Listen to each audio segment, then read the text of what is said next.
The mistreatment of the Uyghur people.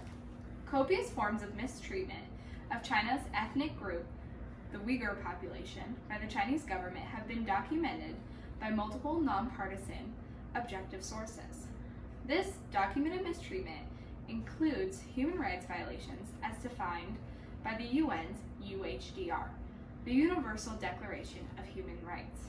The UHDR sets out to have fundamental human rights universally protected.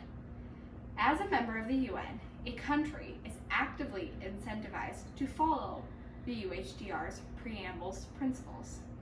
Incentivization to follow the UHDR's preamble includes economic and foreign policy changes from other UN members. China is a member of the UN, and China is asked to adhere to the UHDR's policies, but China has not.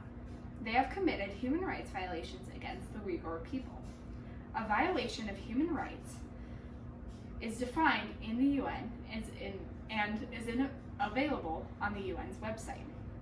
These are listed and organized in the International Bill of Human Rights, another UN document that all members are asked to adhere to.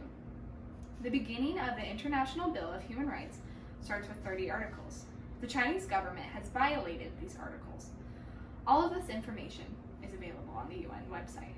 The Chinese government rejects these allegations. State officials have claimed their actions to be reactionary for the progress of counterterrorism and de-radicalization.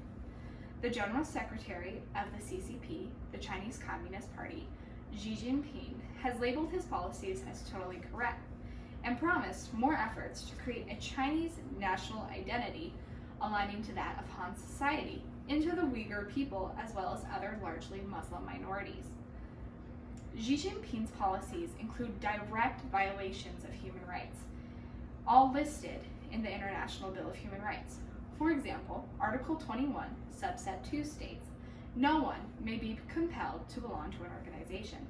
This right is directly violated by Xi Jinping's implementation of internment camps.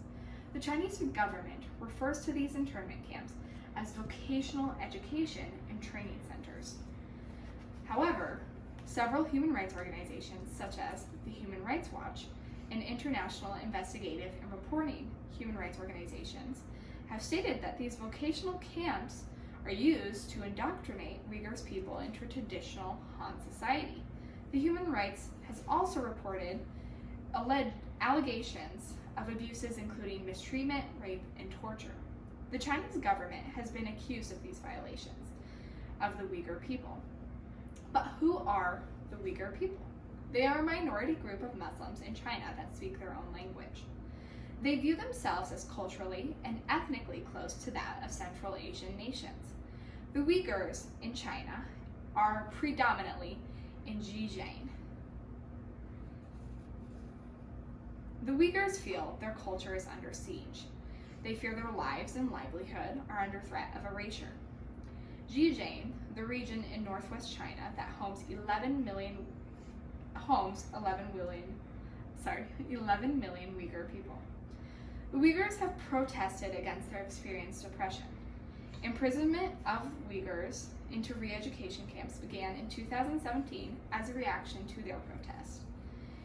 Instances of surveillance, restrictions, forced sterilization, and forced labor have all been reported from within these re-education camps. The Chinese government does not deny the camp's existence.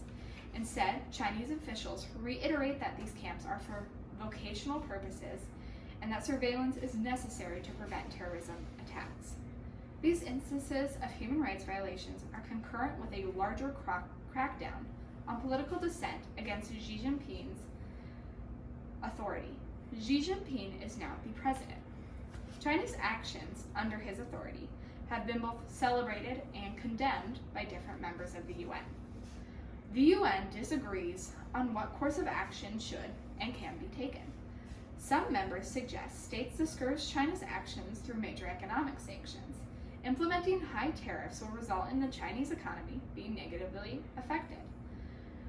China could take reactive measures that aren't beneficial to the UN, but the UN believes measures should be taken to set a standard of human rights.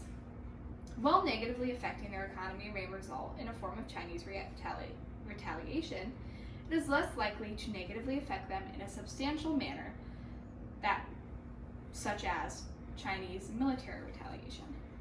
Further inquiries and investigations completed by international human rights organizations can provide enough evidence to suggest China has committed genocide. If a country is to break international law, the ICC, International Criminal Court, can prosecute them.